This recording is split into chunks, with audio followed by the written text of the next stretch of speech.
Proud Bisaya, Melay Star is shining bright. Paano yung surang Bisaya? Ito. May award sa Korea, may morning show, at trending ang Kuwan on One. Ang mga Bisaya kasi Miss Grabe magsuporta yan sila.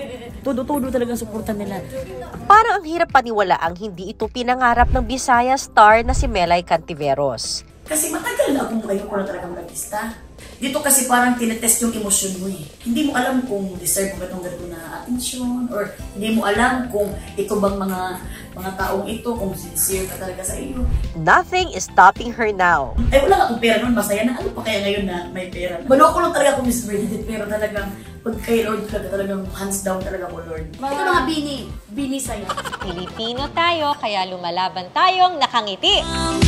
With me, put your hands together, ta-da, let's be happy. You will see tomorrow's brighter, ta-da, let's be happy.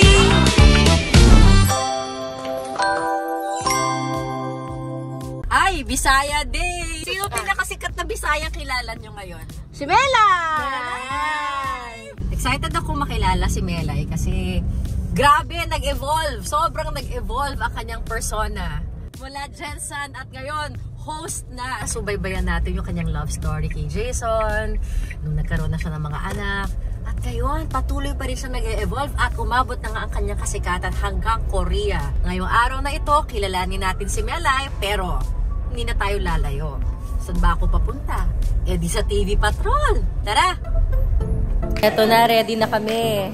Melay, nasan ka? Ready ka na ba mag-TV Patrol? Taran! Ate B! Nahagkutan ka, Melay? Ate B! Oh. So, ito na naman. Ay, Ate B. I love you, Ate B. Congrats ha! Ilang oras pa lang, 700 something daw ang views ng show mo? Hindi, Miss B, nahiya naman ako, Miss B. Ang mga Bisaya kasi Miss B, grabe, magsuporta yan sila. Todo-todo talagang suporta nila. Tapos Bisaya, pabaya si Kim. Natuwa sila kay Kim, na happy sila nga. Ito pala ang wisdom ni Kim sa lahat ng pinagdaanan niya. Kasi kung mapanood mo yung episode at TV, si Kim, very humble siya, na makita mo na lahat ng natutunan niya since day one sa showbiz, hanggang ngayon, nalabas niya doon.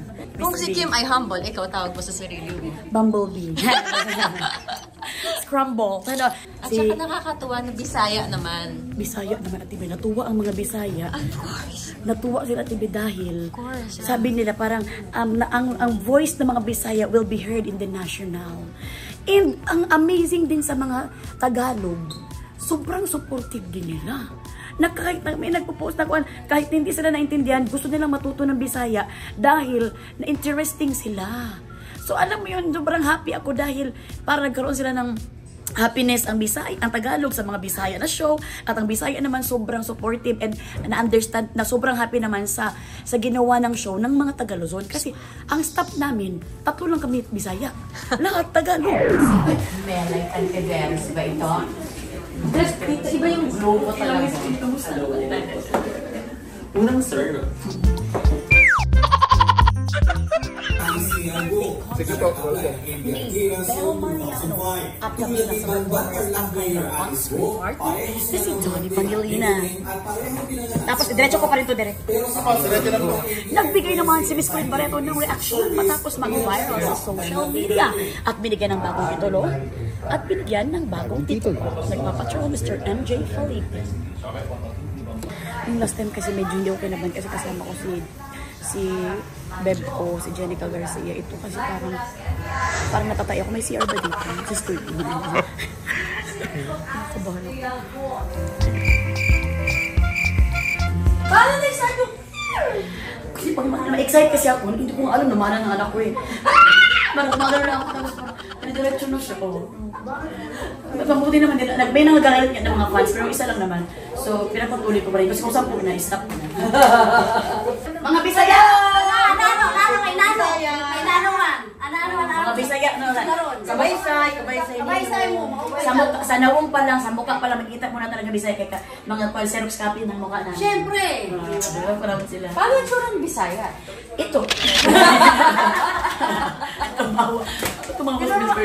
May sarili kang show May pamilya ka. Ano pang hinahanap mo ngayon? Kaya yan ang sinasabi ko kay Miss Bernadette is kanang grabe talaga. So Miss Bernadette, pares kami ng panito yung aming faith kay Lord din na talagang grabe kami. Wala na akong hanapin, Miss Bernadette. Wala na talaga akong hanapin. May mga anak ako, may asawa ako na mabait, buyag-buyag, thank you Lord.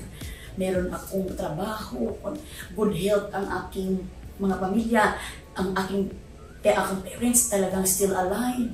Ang aking mga pinsan, good health. Kasi yun naman ang pinakamahal ko sa buhay ko.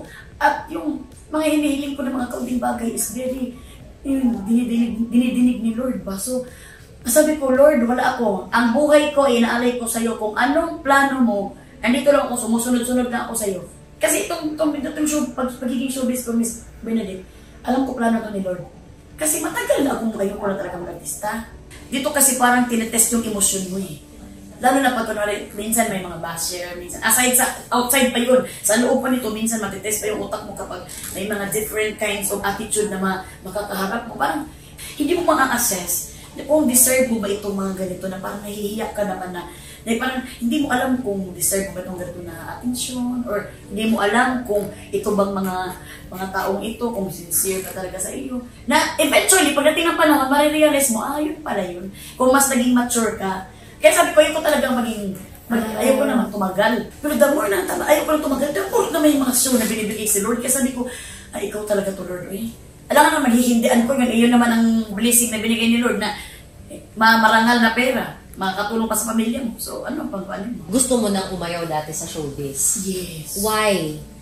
What's wrong with showbiz? Una, sumali ka nga sa PBB eh. Ibig sabihin, gusto mo. Ano gusto mong sumikat noon? Hindi ko talaga gustong sumikat, Miss B. Ang pagsali ko sa PBB is para siyang aksidente lang ba? So parang feeling naman ako dahil sa pagmumukha ko, para alam ko kasi sa mukha ko na hindi talaga ako pang-artista. Ang mga barkada ko, feeling ka naman, yung ko nagbibibuang ka.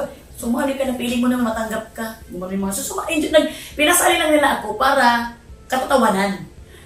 Napasubo naman, so nandun na. Siyempre, ang sagot ko, parang wala lang kasi parang kalukuhan na naman kaya ang sagot ko, kanaising siya, parang gano'n na nga mga sagot ko kay Derek Loren. Ano favorite literary piece mo?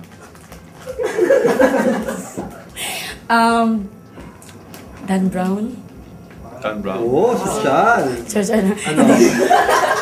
Da Vinci Code? Ano? Cinderella na lang, sir.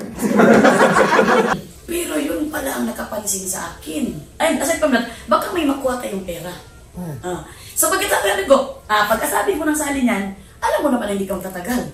Kasi, accepted mo na baka first week pa lang, maibig ka na. So, kaibigan ko doon sa project, yung mayaman namin na housemate, kaysa baka pagdating ng panahon. Bisaya din. Bisaya din. Para paglabas ko, sa kanya ako magtatrabaho. Na-discount. Kasi ako naman alam na mo, pwede kang artist. Wala talaga sa plano ko yun. Tapos sa paglabas namin, para talagang kilala pala kami ni Jason. So sabi ko, sige, 2 years lang ako dito. Kasi malalaos din naman ako dahil ganun talaga ako. Pagka 2 years, may binigay naman na ng work. Kasi another 2 years, tapos nabuntis ako. Hindi na ako mag-artist na. Sabi ni Jason, may inquiry man, may mga, your face sounds familiar. Sige, mag-artist ako, tatry ko lang. Kasi ayoko talaga sumahin ng your face sounds familiar. Hindi kasi ako performer, Miss Bernadette. Hindi rin ako singer. Sabi ni Derek Loren, kasama ko din sila, Jolina Magdangal, Carla Estrada, JR. Sino ba yan mga? Sabi ko, hindi talaga ako sasali Derek Loren. Sabi niya, sumali ka, panggulo ka lang doon. Sinabi ni Derek Loren. So, doon ako na-inspire, panggulo lang ako, Derek ka, hindi talaga bantay ka. Kasi ayoko kasi ng pressure, Miss Bernadette. Ayoko na, baka iniisip nyo na manalo ko siya, wala ako. Panggulo ka lang doon, Melay, sige na, sabi ni Derek Loren. Sumali ako. Tingnan mo siguro, ako pang nanalo. So talagang ako walang plano dito. Ang plano ni Lord dito lahat sa akin. Itong plano ng buhay ito. Kaya pag tatanong ako, feeling ka naman, hindi talaga ako napaplano ng minsan. Si Lord, ang kaya darami nila, anong plano mo na gusto mong next mong anong next project daw ko? Wala talaga kung alam kung ano na ibigay ni Lord. Binibless ka sobra ng Diyos. Ano na yung mga inilapit rin naman sa'yo? Kasi syempre, pag binigyan ka, meron rin talagang, tulungan mo tong taong to, o gawin mo to. Naramdaman mo ba yun? Naramdaman ko yun, Miss B. And ayokong magsabi, Miss B, ng mga natulungan kasi nakalagay sa Bible na hindi ka pwedeng magsabi sa mga natulungan mo kay hindi man ikaw tumulong nun, si Lord nang tumulong nun. Yes. So hindi talaga. Kung tinatanong mo sa akin, Miss B, kinakalimutan ko na kasi si Lord yun. Maraming naghihingi ng tulong. Pero in God's grace, nakakatulong. Dahil siya ang nagbibigay ng tulong sa mga tao ito. Kaya pag magpasalamat sila, sabihin ko, si Lord yan, huwag ako. Huwag kayong pasalamat sa akin, kay Lord yung pasalamat.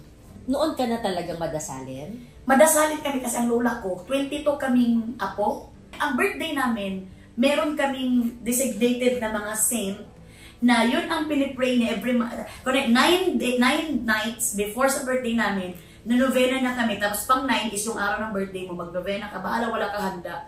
Basta lahat ng pamilya mag-novena dun sa panghuli mong nights for protection, for a blessed ani Lord. Sino ang patron saint mo? Ako si Virgen de la Assumption.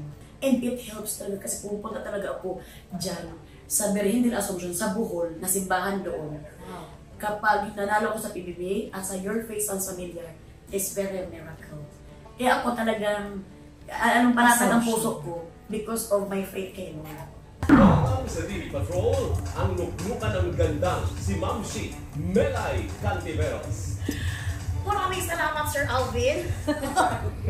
Kasado na nga ang birthday concert ni Miss Bel Mariano. At kabilang sa performers ay ang kanyang on-screen partner na si Donnie Pangilinan. Nagbigay naman si Miss Claudine Barreto ng reaksyon matapos ang viral sa social media. At binigyan ng bagong titulo, nagpapatrol Mr. MJ Felipe. Okay po, exit. Very good na po, Mr.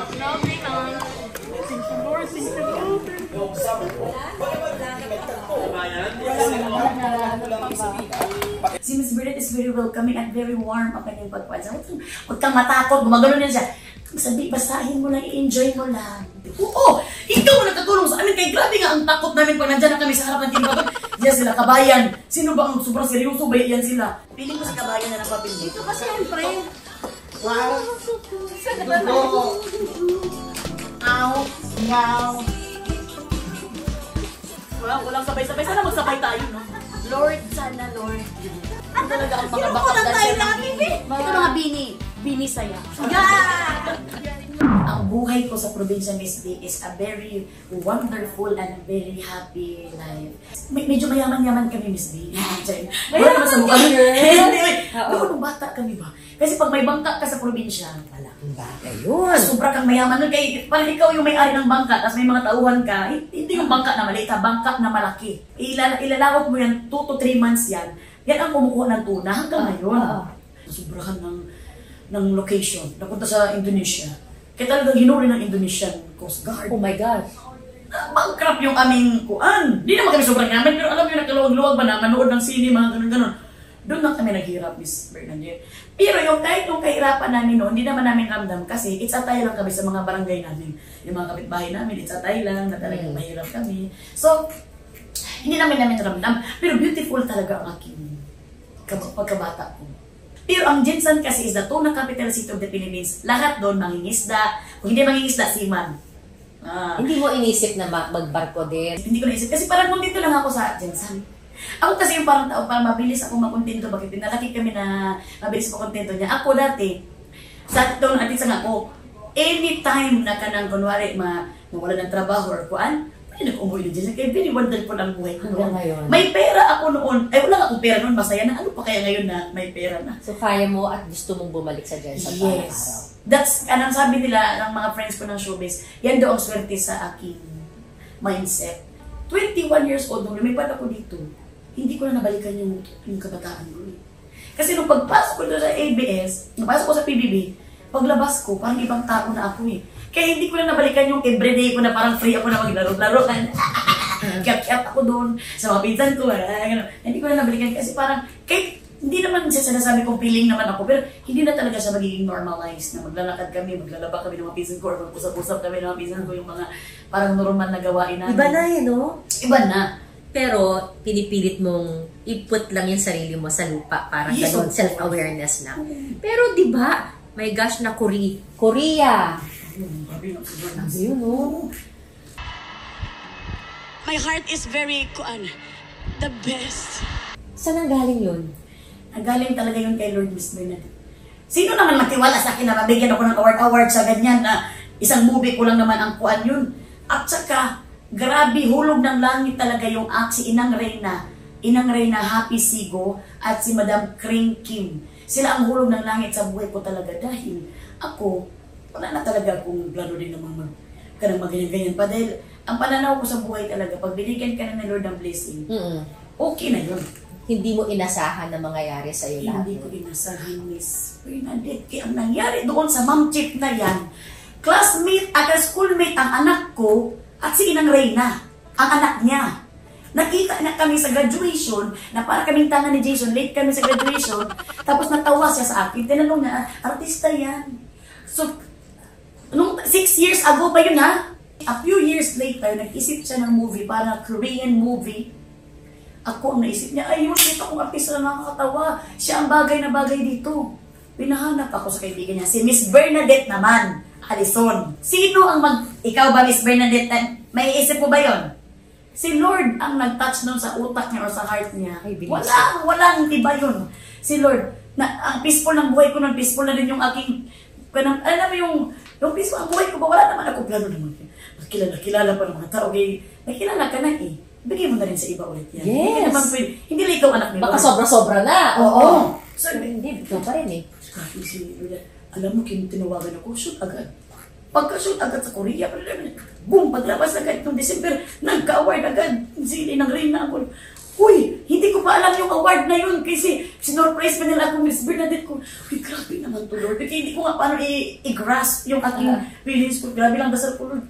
Lord, salamat po. Hindi ko alam kung deserve ko ba to, Lord. Pero gagawin ko to, Lord. Ito ang plano mo sa akin. At sabihin mo lang kung anong gagawin ko. Ibabalik ko to sa'yo kung anong dapat kong ibalik para sa'yo. Ano nga, ngayon, medyo sa pagdarasal mo, ano yung pagbabalik na gusto mong gawin dahil sa lahat ng... Yun lahat, yun. Magmamas ako everyday.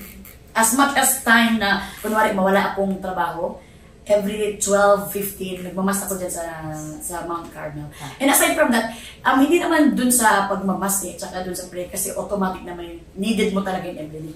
Yung, alam mo yung pag meron siyang nilalapit talaga sa akin na mga humingi ng tulong, talagang automatic. Hindi na kailangan pa talaga ng pag-usapan para bigay na agad yun. And kasi blessing ko pa din itong binigay niya sa akin kasi yung parents ko nga, yung si mama nga, isa na lang ang kidney, in Jesus' name, kasi the kidney girl na siya.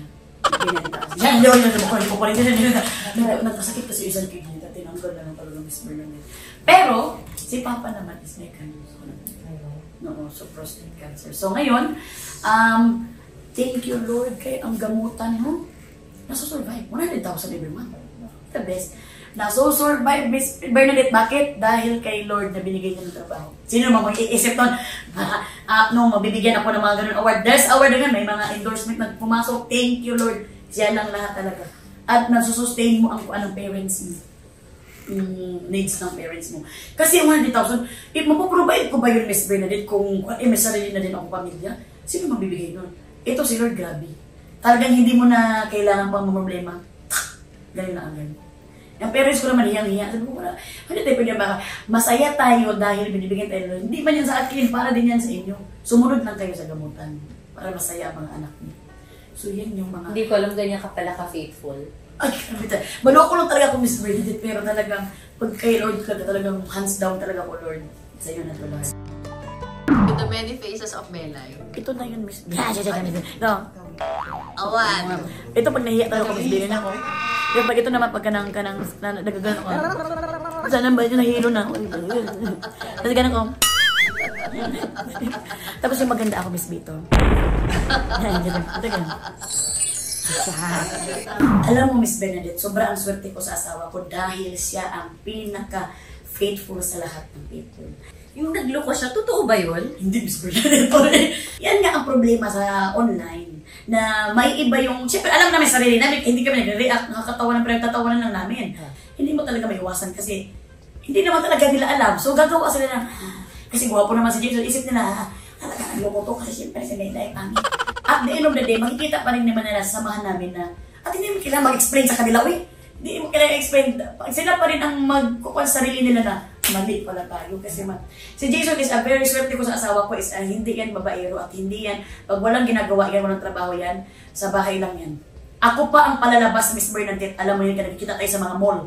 Pero yung asawa ko, hindi talaga yan ang proud ako. Pero syempre, hindi ko pwede mag-isang salita kasi ngayon lang to. Hindi natin alam, pagdating ng panahon, baka magloko siya. Pero for this moment of time, masasabi ko talaga ng asawa ko is the best. And sana, si Lord ang i-guide siya, ang asawa ko, na hindi siya matempt. Na-hurt ako sa pag ginagano ng asawa ko. Ang asawa ko naman, huwag mo na ako ipagtanggol sa mga ganyan. Kasi, alam mo, parang iisipin nila na talagang parang may issue talaga. Bakit? Hindi ka ba nagagandahan sa Nagagandahan talaga sa akin si Jason, Miss Bernadette. Kasi talagang sobra ang parang itlagay sa akin kasi gusto ko magpagawa ng gano'n. Huwag kang magpagawa, siya talaga ang number, ayaw talaga. Pero nagagandahan naman ako sa sarili ko. Pag tumitingin ako sa sarili, parang ganda-ganda ako. Ayaw ko lang kayo idamay. Baka ayaw nang hindi kayo nagandahan sa mukha ko.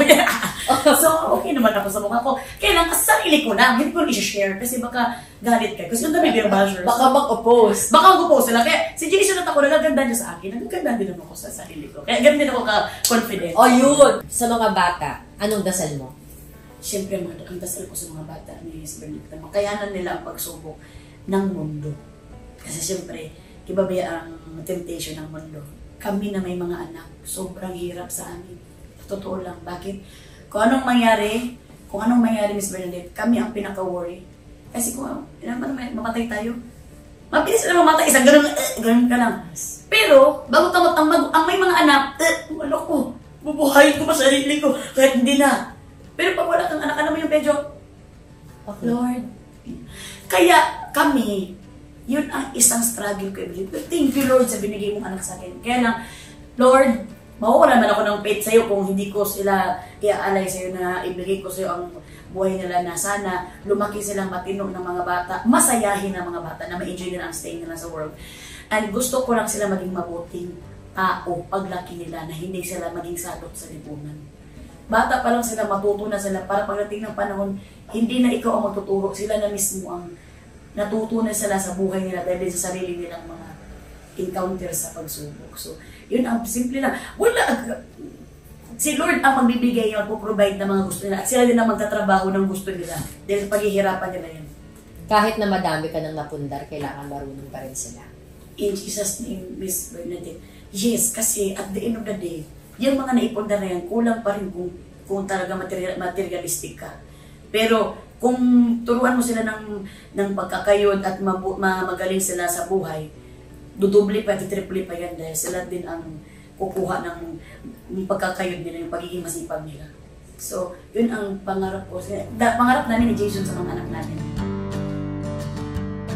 Yan po ang Bisaya Power ni Melay Cantiveros. At kagaya ng palagi nating sinasabi, Pilipino tayo, kaya lumalaban tayong nakangiti. Be happy! Gusto ko yun, ha? Paano yun? May whistle. Baka may amoy kasi kinanan ko na. Thank you, Miss Salamat. Super! Nagagalak po ako dahil tayo ay maglalabas na ng ating kauna-unahang libro. When bad news is good news, hindi ko po ito kwento lamang, kundi kwento po nating lahat. Sana ay magdala rin ito sa inyo ng munting liwanag at inspirasyon.